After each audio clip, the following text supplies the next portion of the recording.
redimido con su sangre y le pertenecen a Él. Le pertenecen a Él. Y eso comienza también con el proceso de la santificación inicial, comenzó con la santificación por medio de la palabra de Dios.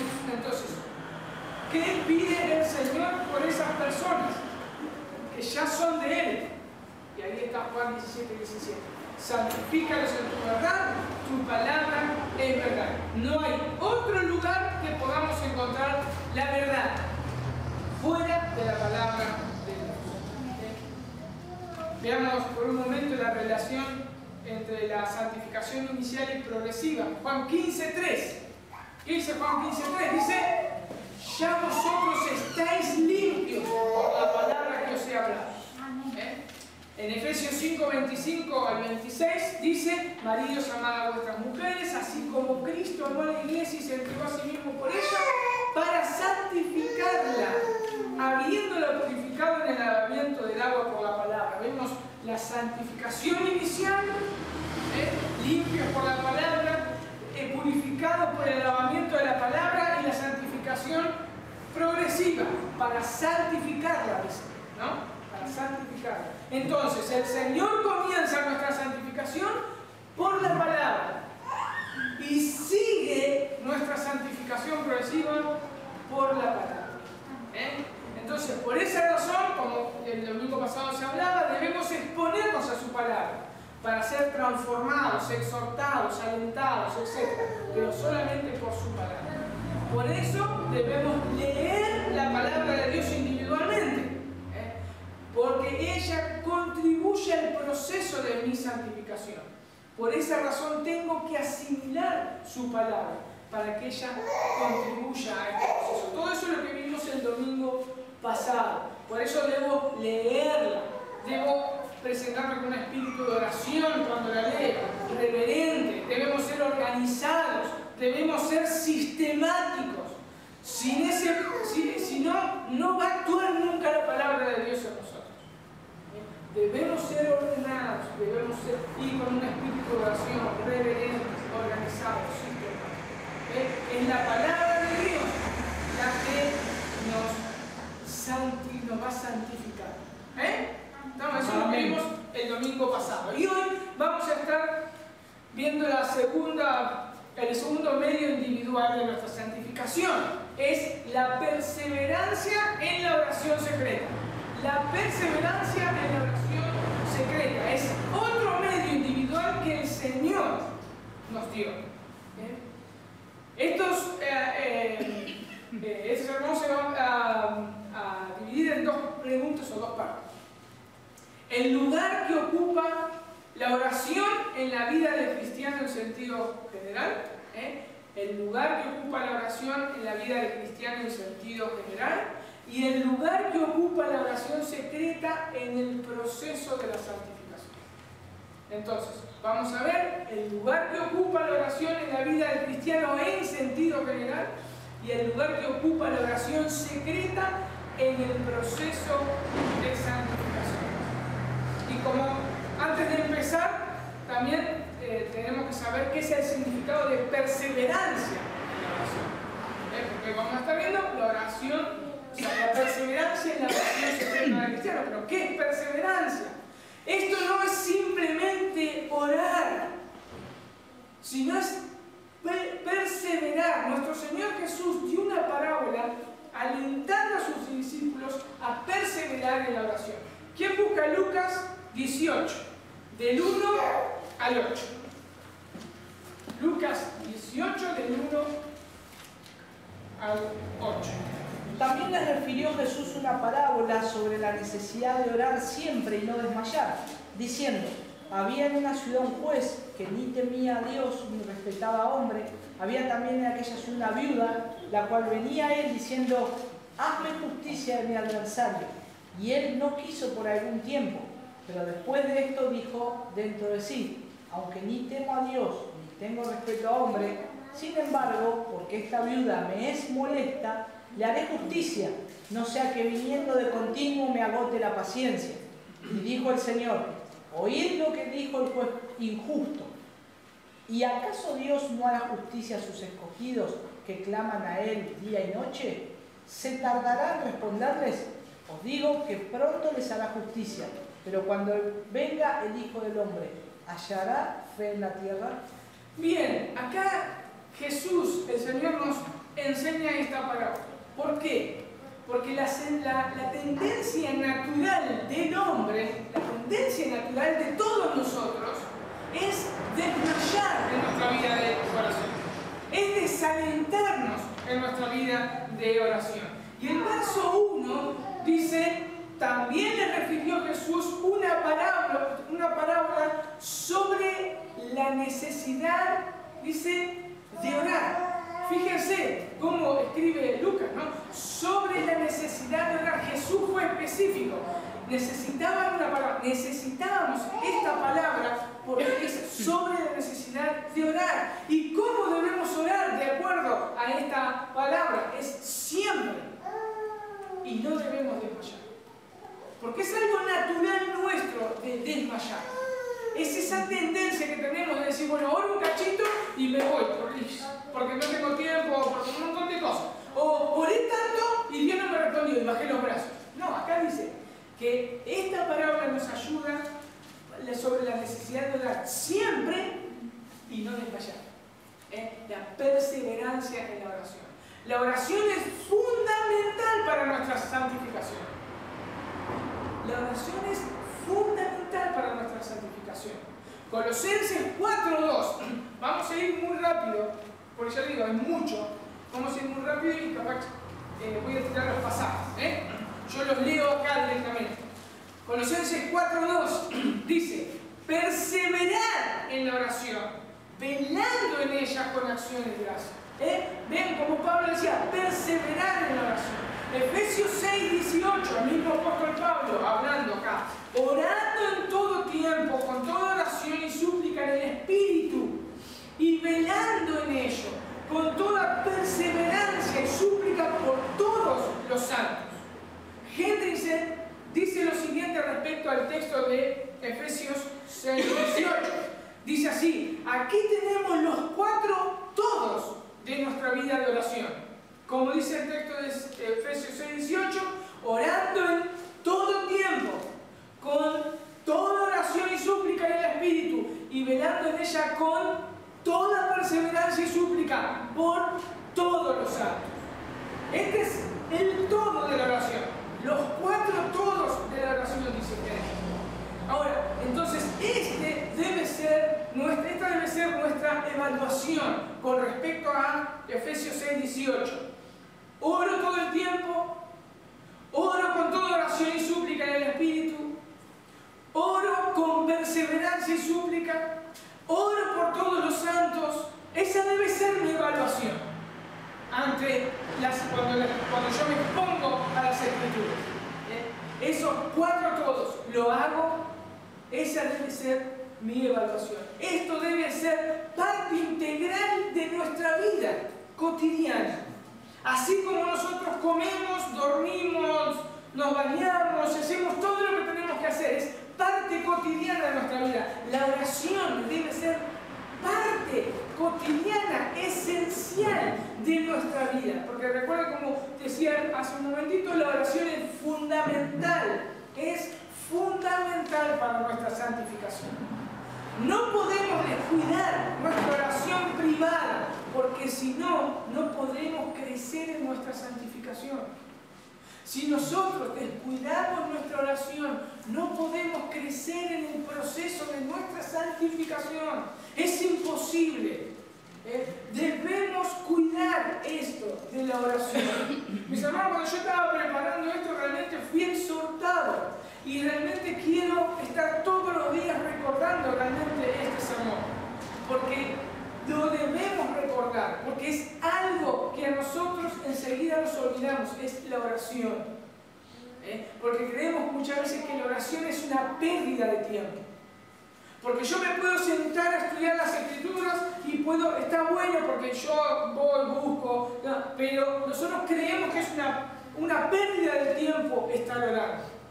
Porque solamente tenemos que estar hablando o estar callados. Y no es así, es una parte fundamental de nuestra santificación. santificación. Sin oración entonces es imposible crecer en mi santificación. Ahora, ¿qué es la oración secreta? Mateo 6, 5 y 6. Mateo 6, 5, 6. El Señor Jesús les dice acá: y cuando ores, no seas como los hipócritas, porque ellos aman el orar en pie en las sinagogas y en las esquinas de la calle para ser vistos de los hombres. De cierto os digo que ya tienen su recompensa. El versículo 6 dice: mas tú, cuando ores, entra en tu aposento y cerrada la puerta, ora a tu Padre que está en secreto, y tu Padre que ve en lo secreto te recompensará en público. Recuerdan que hablamos de los medios corporativos de la santificación, y uno de los medios corporativos de la santificación era la oración como pueblo. La importancia que tenemos de reunirnos como pueblo para estar orando. Mateo, por ejemplo, 18 y 19 dice: otra vez os digo que si dos de vosotros se pusieran de acuerdo en la tierra acerca de cualquier cosa que pidieran, les será hecho por mi Padre que está en los cielos. Eso será el medio corporativo.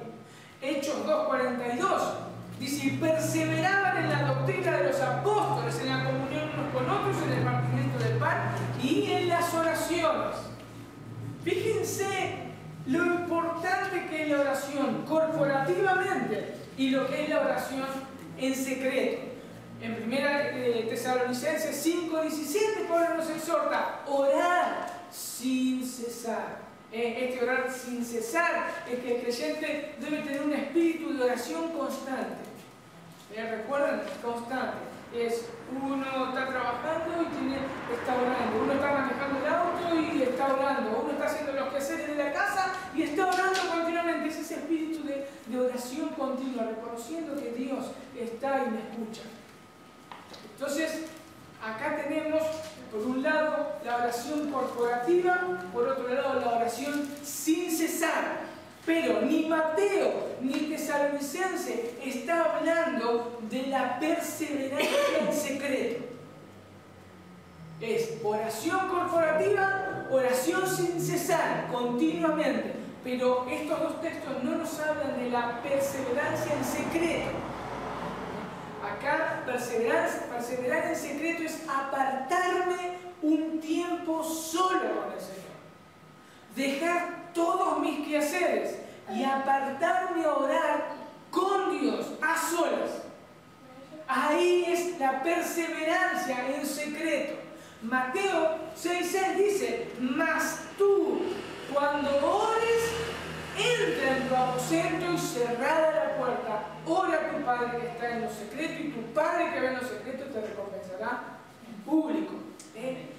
Obviamente, eso no quiere decir que sí o sí debe ser en mi pieza, ¿no? El principio en general es un lugar apartado, solos, tranquilos, pensando solamente en el Señor, estando solos con el Señor.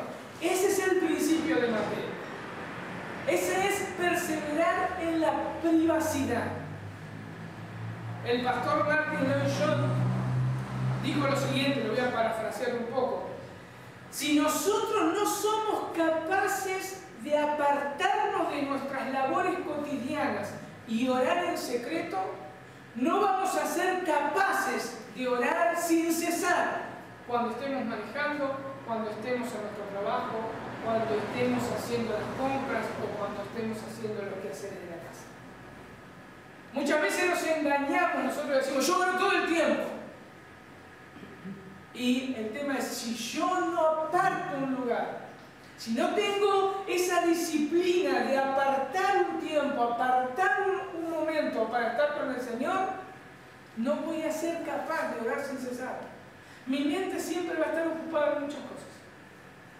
No voy a estar consciente continuamente de Dios, que Dios está, Dios me escucha, Dios me ve, y yo puedo tener esa relación continua con nuestro Señor Jesucristo. Bien, veamos el primer punto.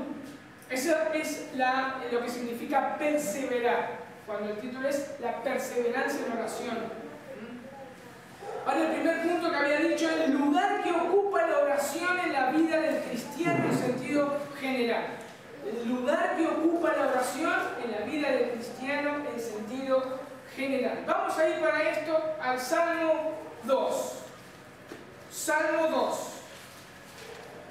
Bien, este salmo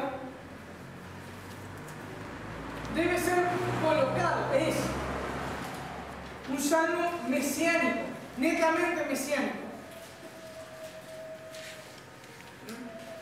Nos habla de la vida y ministerio del Mesías, de nuestro Señor Jesús. Este salmo es citado 3 veces en el Nuevo Testamento. Es citado en Hechos 4, en Hechos 14 y en Hebreos 2. Este salmo no puede ser interpretado de otra manera. La Biblia lo interpreta así. Así debe ser interpretado. Este salmo es como una conversación, un diálogo entre el Padre y el Hijo allí en la eternidad. Pero, esto lo voy a repetir muchas veces, pero no como la segunda persona de la Trinidad. Ese diálogo entre Padre e Hijo es no Cristo como la segunda persona de la Trinidad, sino como Mesías. Sino como Mesías. Eso tiene que quedar bien en claro. ¿Por qué? ¿Qué dice el versículo 7? Dice, yo publicaré el decreto. Jehová me ha dicho, mi hijo eres tú, yo te engendré hoy. Entonces, recordemos el contexto del Salmo 2. Habla de Jesús como Mesías, no como la segunda persona de la Trinidad. ¿Por qué? Porque Cristo, como segunda persona de la Trinidad, nunca fue engendrado. Cristo es eterno, como segunda persona de la Trinidad. Pero, vamos a ver, ¿no es cierto?, que dice, por ejemplo, en Miqueas 5:2, con respecto a Cristo como segunda persona de la Trinidad, para que quede bien claro esto. Dice, pero tú, Belén Efrata, pequeña para estar entre las familias de Judá, de ti me saldrá el que será Señor en Israel, y su salida son desde el principio, desde los días de la eternidad. Acá sí está hablando de nuestro Señor Jesucristo como Dios, porque sus días, dice, son de la eternidad, desde la eternidad. En Juan 1:1, obviamente podemos ver en el principio era el verbo, y el verbo era con Dios, y el verbo era Dios. Ahí sí está hablando de Jesús como Dios. Entonces, el Salmo 2 se refiere al nacimiento de nuestro Señor Jesucristo, al Mesías prometido. El Señor Jesús es eterno en la segunda persona de la Trinidad, pero un día fue engendrado como hombre, nació en un momento específico de la historia. Dios se hizo hombre. Esto tiene que quedar claro. Esto tiene que quedar claro. Jesús es Dios, Jesús es hombre. Jesús como Dios es eterno. Jesús como hombre nació en un momento específico de la historia, de la humanidad. Y el Salmo 2 habla de Jesús como hombre, como Mesías prometido. ¿Y qué sigue diciendo el Salmo 2? Versículo 8 y 9. Dice, pídeme y te daré por herencia a las naciones y como posesión tuya los confines de la tierra. Los quebrantarás con varas de hierro, como vasijas de alfarero los desmenuzarás. El Padre dice al Hijo, como Mesías, te voy a mandar al mundo como Mesías, y tú pídeme como Mesías, y te daré por herencia a las naciones. Dios advierte después a los reyes de la tierra y a todo hombre que es el Hijo, como Mesías, quien iba a heredar todas las naciones y todo lo creado. Versículo 10 al 12. Ahora pues, oh reyes, sed prudentes, admitid amonestación, jueces de la tierra, servid a Jehová con temor y alegraos con temor. Honrad al Hijo o besad al Hijo, para que no se enoje y perezcáis en el camino, pues inflama de pronto su ira. Bienaventurados todos los que confían en Él. Por esta razón es sabio honrar al Hijo, adorarlo a Él, servirle a Él. A Él se le dio todo por heredad, al Mesías prometido, a Cristo como hombre. Y es una insensatez ir en contra de Él. Recordemos nuevamente, acá está hablando del Hijo como Mesías, porque es obvio que como Cristo, como Dios, no va a tener todo por heredar, es todo de Él. Él es eterno, a Él le pertenecen todas las cosas. Por eso acá está hablando de Cristo como Mesías. Como Mesías, como hombre, cuando Cristo pedía, Dios le iba a dar todo por heredad. Acá es el misterio tan precioso de la Trinidad. ¿Cómo? No lo sabemos. Solamente tenemos esto revelado en las Escrituras. Y con esto debemos glorificar a Dios. ¿Cómo puede ser? Es un misterio de Dios. Pero está claro, Cristo es Dios porque es eterno, Cristo es hombre porque nació en un momento específico de la Trinidad. De la Trinidad. Por eso Jesús como Mesías dijo después estas palabras después de resucitado. En Mateo 28, 18. Porque si nosotros no lo leemos así, realmente no entendemos.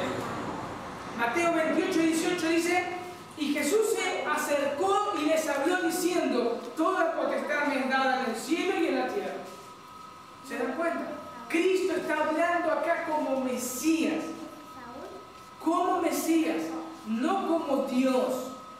Porque si Él hablara como Dios, Él ya era de en la tierra, porque Él creó todo con la palabra de su poder.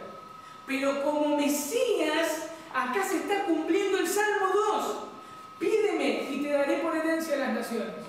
Entonces, al cumplir su función, al cumplir la obra que Dios lo mandó a hacer de morir por los pecadores, por aquellos que Él iba a salvar, por aquellos que iban a ser su pueblo, acá Dios entonces le da toda potestad me es dada en los cielos y en la tierra.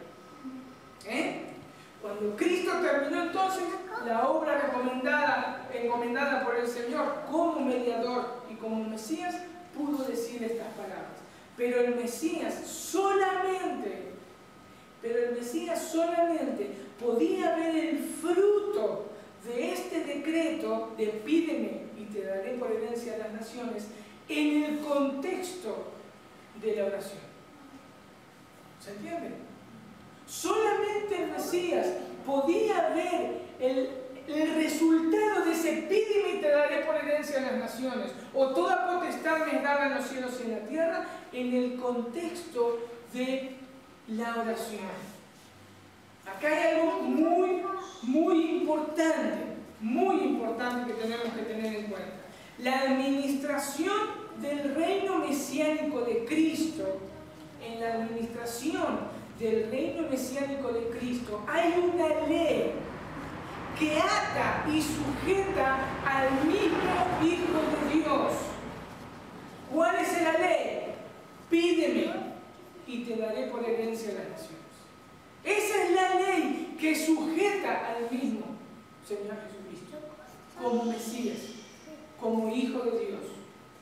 Por eso vemos en los evangelios cómo Cristo se apartaba para dedicarse a la oración. Lucas 3, podemos ver el comienzo de su ministerio. Y Él debía bautizarse para identificarse con su pueblo. Pero en segundo lugar, debía ser ungido con el Espíritu Santo. Cristo no podía hacer su ministerio y ejercer su ministerio sin ser ungido con el Espíritu Santo, sin ser capacitado por el Espíritu Santo. Si Cristo necesitó de la oración y si Cristo necesitaba del poder del Espíritu Santo, ¿cuánto más nosotros, realmente simples mortales? ¿Cuánto más nosotros necesitamos del poder del Espíritu Santo? Lucas 3, 21, 22 dice: Lucas 3, 21 al 22 dice: aconteció que cuando todo el pueblo se bautizaba, también Jesús fue bautizado, y orando el cielo se abrió, y descendió el Espíritu Santo sobre él en forma corporal como paloma, y vino una voz del cielo que decía: tú eres mi Hijo amado, en ti tengo complacencia. En ese momento él fue ungido por medio del Espíritu Santo como rey, como profeta y como sacerdote, para poder cumplir y ejercer como Mesías. Él fue ungido como rey, profeta y sacerdote en ese momento, cuando descendió el Espíritu Santo, para cumplir su obra de Mesías. Pero acá Lucas dice algo muy importante que no lo dicen los otros dos evangelios. El versículo 21 dice: aconteció que cuando todo el pueblo se bautizaba, también Jesús fue bautizado, y orando. Y orando.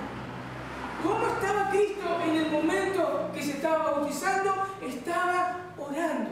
¿Por qué Cristo estaba orando? Porque Cristo sabía el Salmo 2.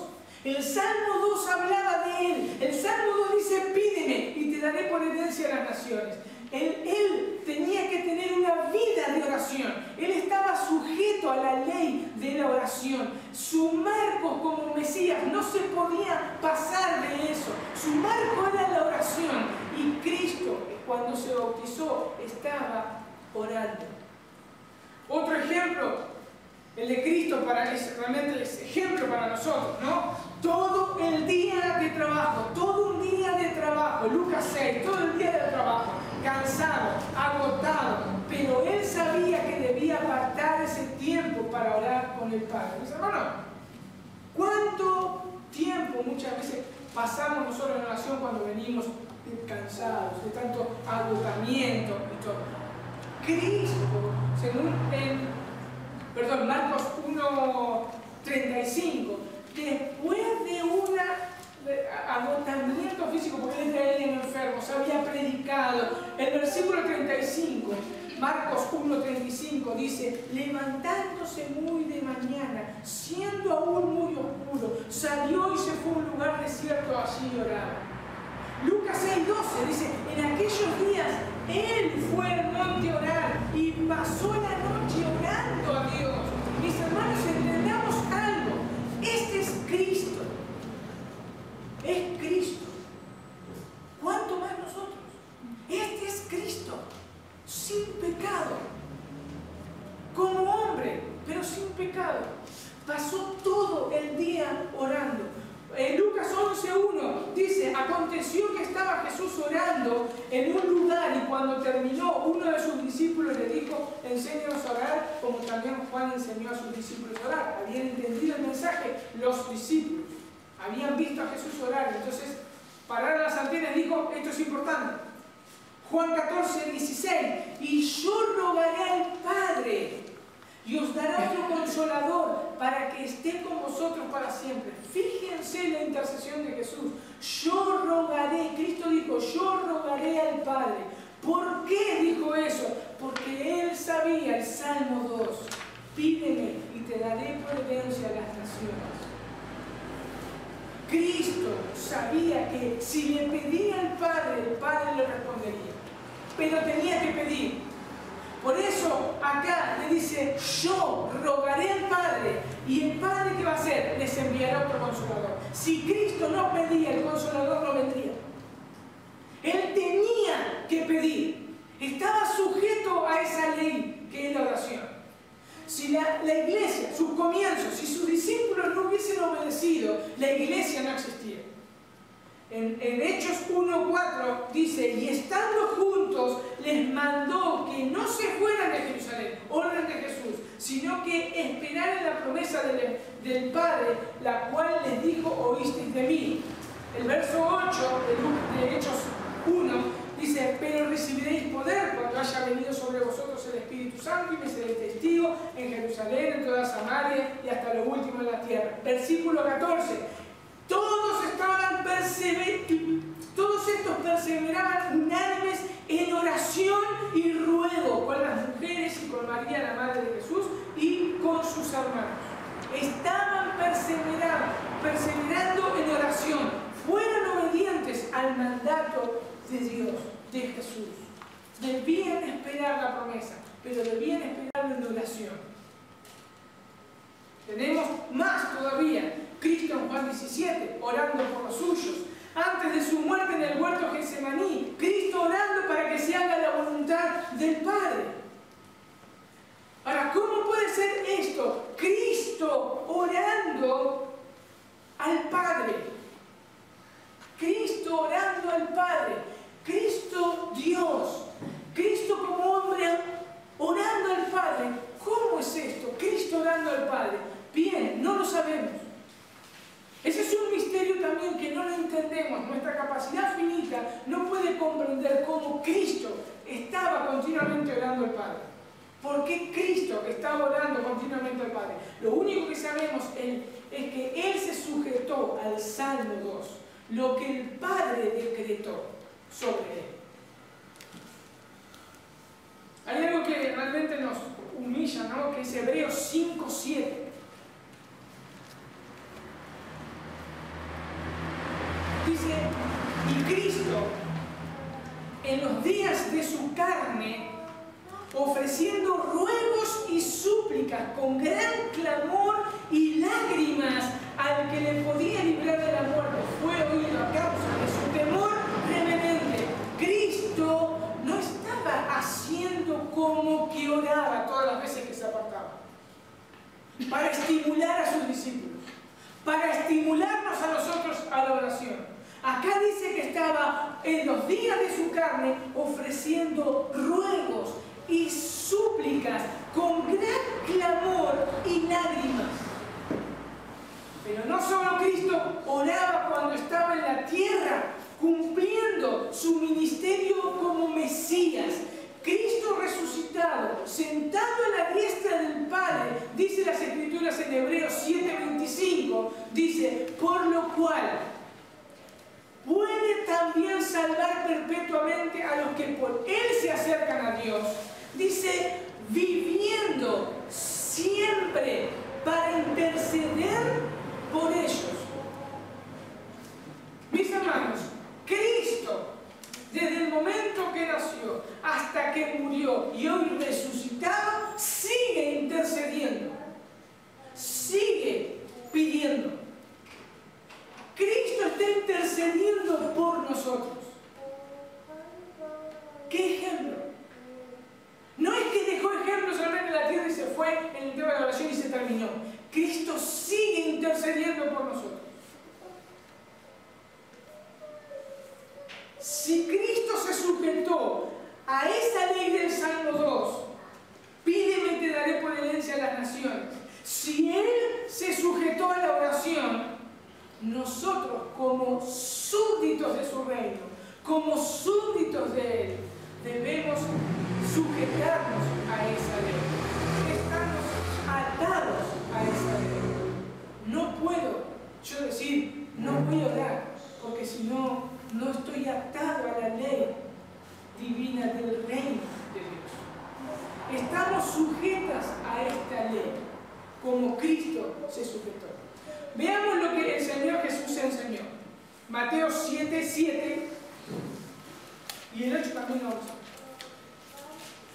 Jesús dice, pedid y se os dará, buscad y hallaréis, llamad y se os abrirá, porque todo aquel que pide recibe y el que busca halla y al que llama se le abrirá. Bien, este texto está muy mal interpretado muchas veces, porque nosotros debemos leer el contexto de todo Mateo, que comienza a partir del capítulo 4. Está hablando del comienzo del ministerio de Jesús. Jesús hace su aparición en el capítulo 4. Jesús se presenta como el Mesías. Jesús se presenta como arrepentidos, el reino de los cielos se ha acercado. Y comienza en el capítulo 5 a dar los principios de todos aquellos que querían seguirlo, de todos aquellos que querían pertenecer a su reino. En el capítulo 5 en adelante comienza a dar las directrices de cómo debían ser. Como por ejemplo tenemos la bienaventuranza.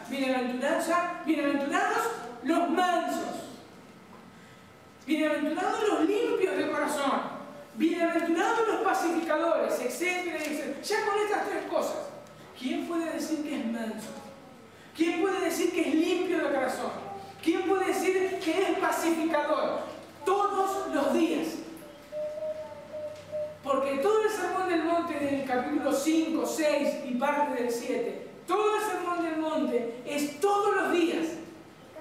Así deben ser aquellos que pertenecen al reino de Dios.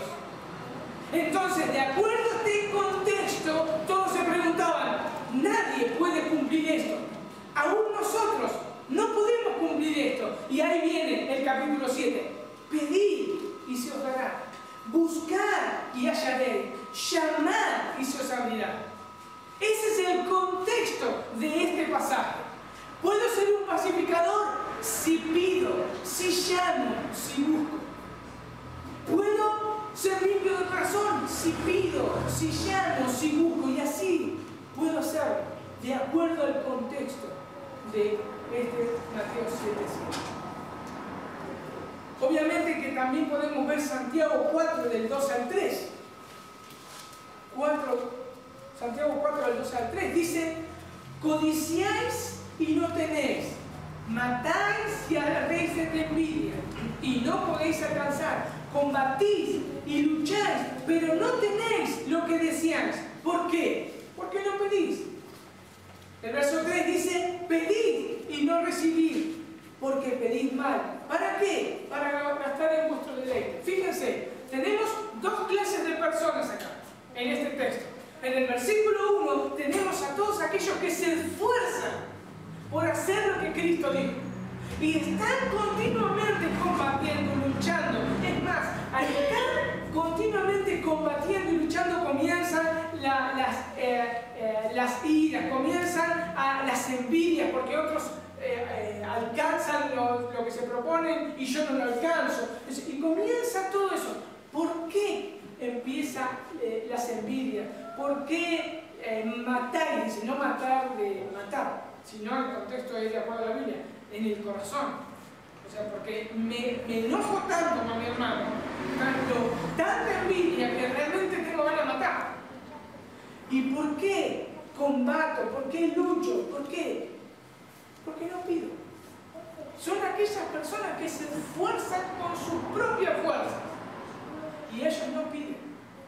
Pero tenemos la segunda clase de personas que sí piden, sí oran, y hoy lo podemos ver mucho en nuestra sociedad. Sí piden, sí oran, pero piden mal para gastar en sus deleites.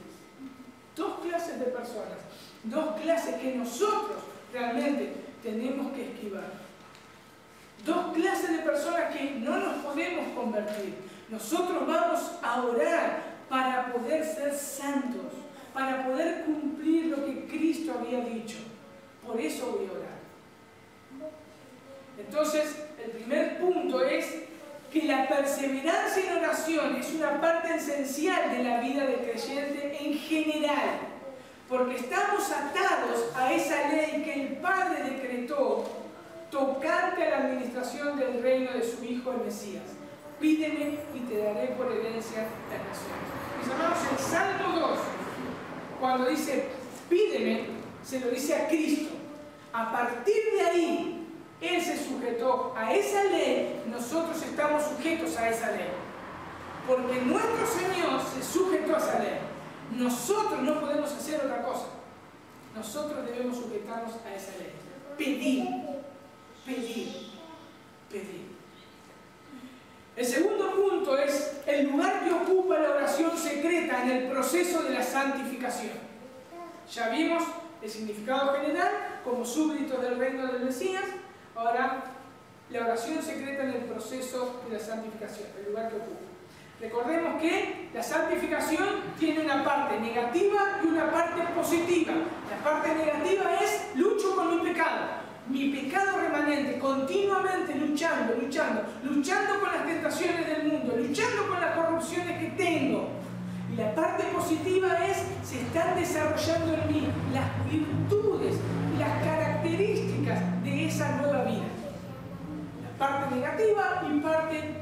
positiva. Bien, en este segundo punto lo vamos a dividir en dos, muy rápido, se lo prometo. Pero va a ser cómo utilizar la perseverancia en la oración contra nuestro pecado y cómo utilizar la perseverancia de la oración para crecer en aquellas virtudes, en aquellas características de la vida nuestra. Primer punto, Mateo 26:41. Dice, Mateo 26:41 dice, velad y orad, para que no entréis en tentación. El espíritu a la verdad está dispuesto, pero la carne es débil. Mateo 26:41.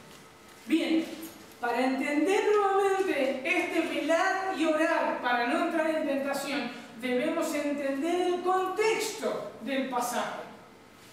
En el versículo 31 comienza ahí a decirle Jesús, todos ustedes se van a escandalizar, porque Él iba a ser entregado.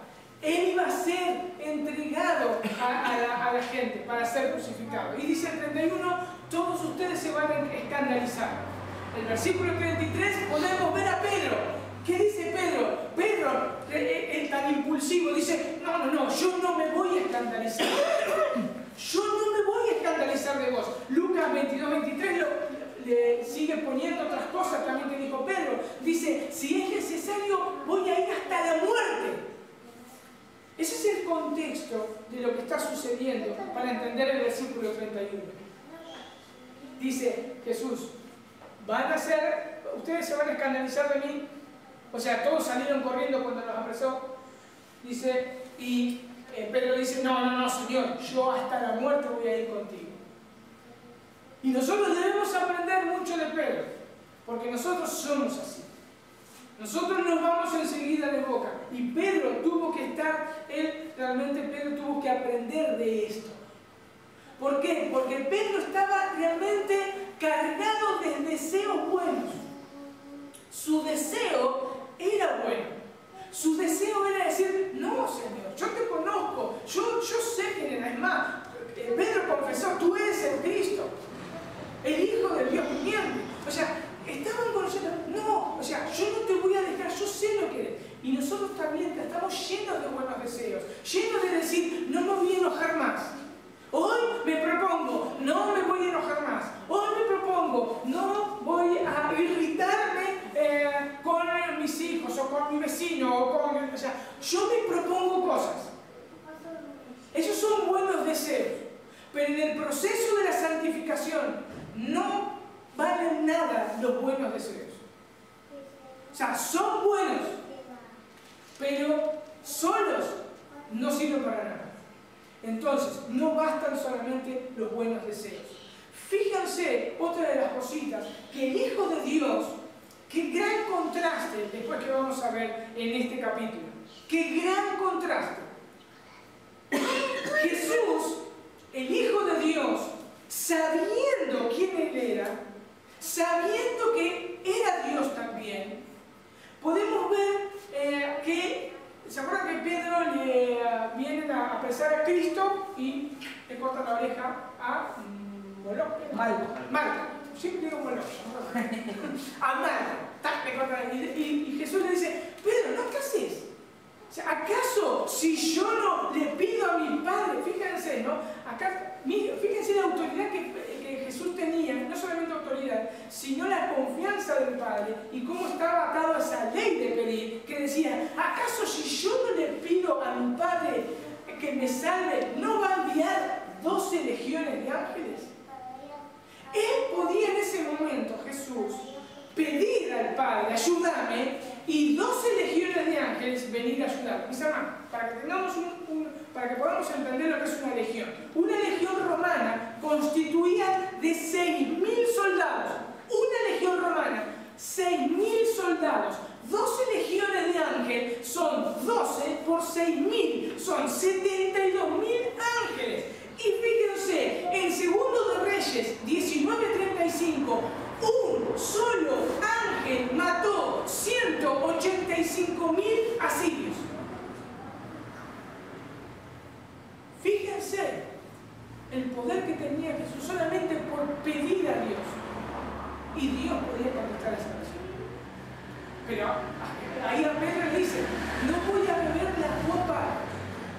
Padre me da? Segundo de Reyes 19:35. Fíjense, pero Jesús no usó eso. Hacía la voluntad del Padre. Vamos a ver cómo hacía la voluntad del Padre. Mateo 26:36. Y vamos a ver ese gran contraste, mis hermanos. Jesús tenía esa conciencia de que él podía pedir y Dios lo iba a salvar. Mateo 26:36 dice: entonces llegó Jesús con ellos a un lugar que se llama Getsemaní y dijo a sus discípulos: sentaos aquí, entre tanto que voy allí oro. ¿Con quién estaba Jesús? Con los 11, porque Judas ya se había ido. Y dice 37: y tomando a Pedro y a los hijos de Zebedeo, a Juan y a Jacob, comenzó a entristecerse, dice, y a angustiarse en gran manera. Entonces Jesús le dijo: mi alma está muy triste hasta la muerte. ¿Qué le dijo a estos 3 discípulos? Pedro, Jacob y Juan: quedaos aquí y velad conmigo. El Hijo de Dios, mis hermanos, está orando al Padre si era posible que pase de él esa copa, pero que se haga su voluntad. El Hijo de Dios estaba orando. ¿Y qué estaban haciendo los 3 discípulos? Durmiendo. Nuevamente, el Hijo de Dios orando y simples mortales durmiendo. Esto nos indica lo que nosotros somos. Cómo no perseveramos en la oración. Pero fíjense en esto. Qué autoridad de Jesús y qué ternura de Jesús. Por eso cuando Jesús se llega a sus discípulos, en el versículo 40, ¿no?, los halla durmiendo. En el versículo 40 dice: vino luego a sus discípulos y los halló durmiendo y dijo a Pedro: ¿así que no habéis podido velar conmigo una hora? Ahora, ¿quién estaban durmiendo? 3, ¿no? Pedro, Jacobo y Juan. Estaban durmiendo. Jesús, ¿a quién llamó? ¿Qué dice el versículo 40? Dijo a Pedro.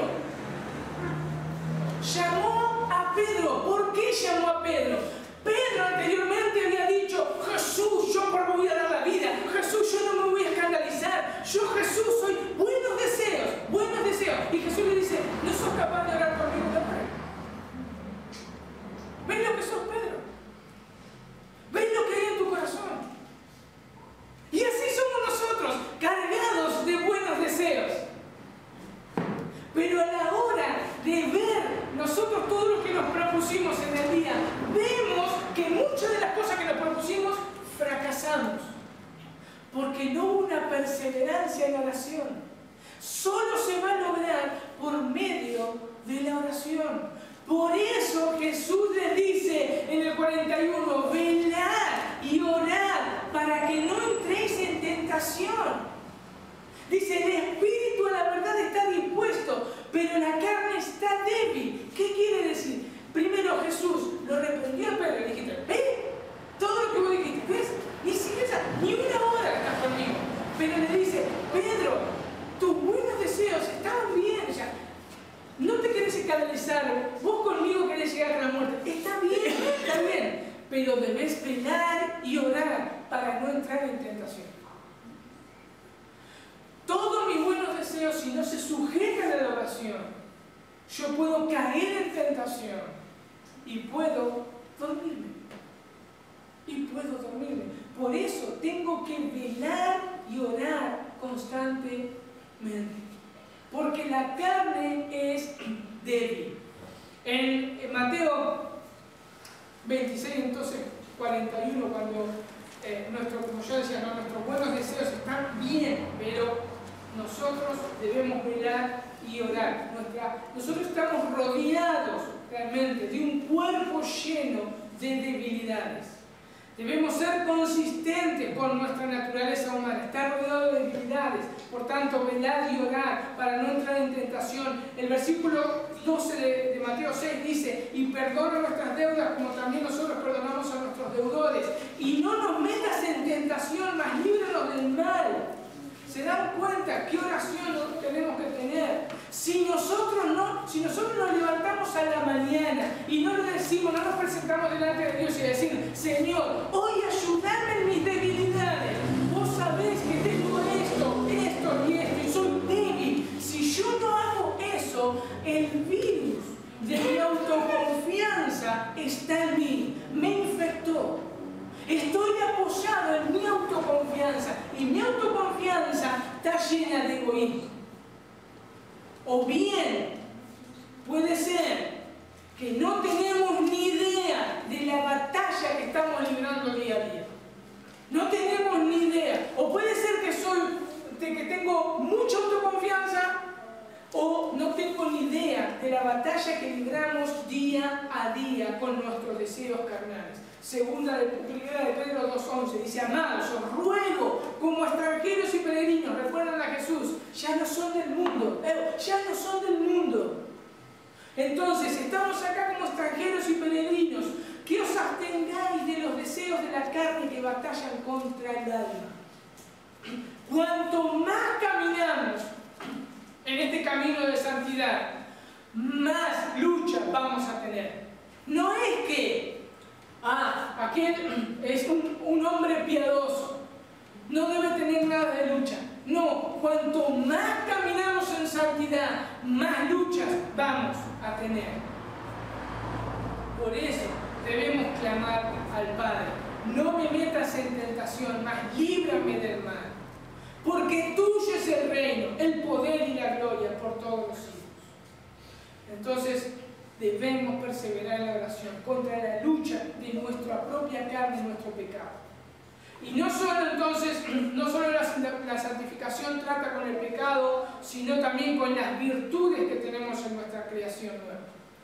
¿Cuáles son esas virtudes? Gálatas 5:22 y 23. Mas el fruto del Espíritu es amor, gozo, paz, paciencia, benignidad, bondad, fe, mansedumbre, templanza o dominio propio. Contra tales cosas no hay ley. Esa es la característica que hoy se debe estar viendo. Pero solamente esto lo vamos a ver a través de la oración. A través de la oración. Veamos un texto que nos habla acerca de la oración secreta y esas virtudes que hablan de nuestra nueva vida. Lucas 11:9 dice lo siguiente, en adelante: y yo digo, pedid y os dará, buscad y hallaréis, llamad y os abrirá, porque todo aquel que pide recibe, y el que busca halla, y el que llama se le abrirá. ¿Qué padre de vosotros, si su hijo le pide pan, le dará una piedra? ¿O si pescado en lugar de pescado le dará una serpiente? ¿O si le pide un huevo, le dará un escorpión? Pues si vosotros, siendo malos, sabéis dar buenas dádivas a vuestros hijos, ¿cuánto más vuestro Padre Celestial dará el Espíritu Santo a los que le piden? Y este pasaje no se puede leer, no se puede interpretar con el pasaje paralelo que es Mateo 7:11. Mateo 7:11 dice: pues si vosotros, siendo malos, sabéis dar buenas dádivas a vuestros hijos, ¿cuánto más vuestro Padre que está en los cielos dará buenas cosas a los que la piden? Porque sería incoherente bíblicamente que un cristiano le esté pidiendo el Espíritu Santo al Padre. ¿Por qué? Romanos 8:9 dice: mas vosotros no vivís según la carne, sino según el Espíritu, si es que el Espíritu de Dios mora en vosotros. Si alguno no tiene el Espíritu de Cristo, no es de él. Efesios 1:13-14. Y en él también vosotros, habiendo oído la palabra de verdad del Evangelio de vuestra salvación, y habiendo creído en él, dice: fuisteis sellados con el Espíritu Santo de la promesa, que es la garantía, las arras de nuestra herencia hasta el día de la redención de la posesión adquirida para la alabanza de su gloria. Efesios 4:30. Y no contristeis el Espíritu Santo de Dios, con el cual fuisteis sellados para el día de la redención.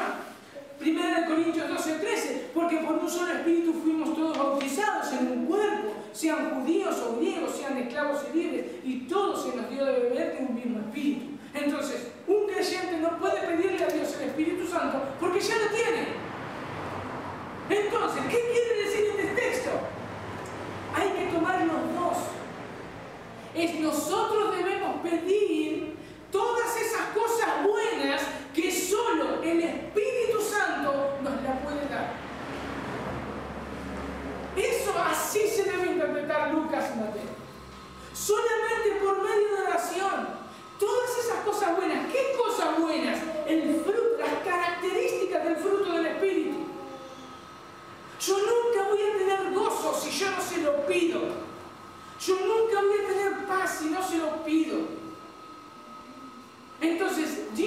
está dispuesto en darnos cosas buenas a través de su Espíritu Santo. Por eso debo clamar pidiendo que por medio de su Espíritu me dé amor, paz, gozo, paciencia, etc. Obviamente que en este medio opera en el contexto de todos los medios, que es mi oración va a ser infructuosa si yo no me alejo del pecado, si yo no mortifico mi carne, si yo no leo las Escrituras, si yo no me congrego. O sea, va a ser infructuosa. Si no, como decíamos el viernes en la reunión de hombres, si no hubiese sido algo mágico, si Dios hubiese querido que sea todo así rápido y sencillo, Dios no nos hubiese dejado una Biblia, nos hubiese dejado una varita mágica. Entonces, donde podemos saber la varita mágica, ¡ay, quiero paz! ¡Plim! No, o sea, nosotros, hay un contexto en la santificación. Está la obra de Dios y la responsabilidad del hombre. Yo voy a orar pidiéndole paz, pidiéndole gozo, pero voy a marchar, voy a leer las Escrituras, voy a ser obediente, me voy a someter a Dios. Hay una responsabilidad. Debemos orar específicamente por nuestras debilidades. La pregunta que nos debemos hacer es, ¿me parezco a Cristo en esto o en aquello? Debemos identificar qué cosas somos más débiles y todos los días debemos presentárselo a Dios y decir, ayúdame Dios en esto. Veamos otra vez Lucas 18. Recordemos que Jesús nos dio esta parábola porque sabe que somos débiles y enseguida bajamos los brazos y no somos perseverantes en la oración. Jesús usó dos personajes. Uno era la viuda, ¿no? Uno era la viuda. Nos tenemos que meter en el pensamiento judío. Una viuda era desamparada. Una viuda no tenía absolutamente nada. Una viuda era débil. Y Jesús nos compara con esa viuda. Nosotros somos débiles, llenos de necesidades. Obviamente, de acuerdo al contexto de la santificación, estamos siempre con dificultades, con necesidades. Siempre, muchas veces fracasamos día tras día. Somos parecidos a la viuda. Pero acá hay un juez injusto. Pero Dios no es injusto, es justo. Por eso en Lucas 18:7 dice, ¿y acaso Dios no hará justicia a sus escogidos que claman a Él día y noche? ¿Se tardará en responderle? Os digo que pronto les hará justicia, pero cuando venga el Hijo del Hombre, ¿hallará fe en la tierra? 1 Juan 5:14 dice, y esta es la confianza que tenemos en Él, que si pedimos alguna cosa conforme a su voluntad, Él nos oye. Mis hermanos, ¿acaso no es la voluntad de Dios que venzamos el pecado? ¿Acaso no es la voluntad de Dios que seamos como Cristo? ¿Acaso no es la voluntad de Dios que crezcamos en santidad? Entonces el Señor dice, acá, ¿qué debemos pedir? Y se nos va a dar. Señor, quiero que este pecado sea sacado de mi vida. Es la voluntad de Dios. Pedir y se os dará. Señor, hoy quiero ser como Cristo. Es la voluntad de Dios. Pedir y se os dará. Señor, quiero caminar hoy en santidad. Es la voluntad de Dios. Pedir y se os dará. Estamos atados a la ley de la oración. Aprendamos de Cristo y seamos humildes. Y vamos a humillarnos delante de Dios y a clamarle día y noche con ruegos y súplicas. Señor, ayúdame a ser como Cristo. Ayúdame a ser como Cristo. Vamos a orar. Amén. Señor, te damos gracias por tu palabra. Gracias porque tenemos ejemplo. Cristo es nuestro ejemplo. Tu Hijo, perfecto, santo, se sujetó a esa ley. Señor, ayúdanos. Somos débiles, Señor. Padre, gracias porque tenemos todo en las Escrituras. Gracias porque podemos ver que somos así como Pedro, que nos vamos en buenos deseos y realmente hacemos otra cosa. Ayúdanos, Dios, por medio del Espíritu Santo. Queremos ser más como Cristo. Queremos caminar en santidad. Queremos obedecerte. Queremos reflejar a Cristo. Queremos, Señor, que la gente vea nuestras buenas obras y te glorifiquen a ti. Pero necesitamos del poder de tu Espíritu Santo para llevar a cabo esta obra. Somos débiles, Dios, pero en ti somos fuertes, Señor. Oh Dios, glorifícate, Señor, en nosotros. Glorifícate en nosotros, Señor. Y que tu nombre sea glorificado, Dios.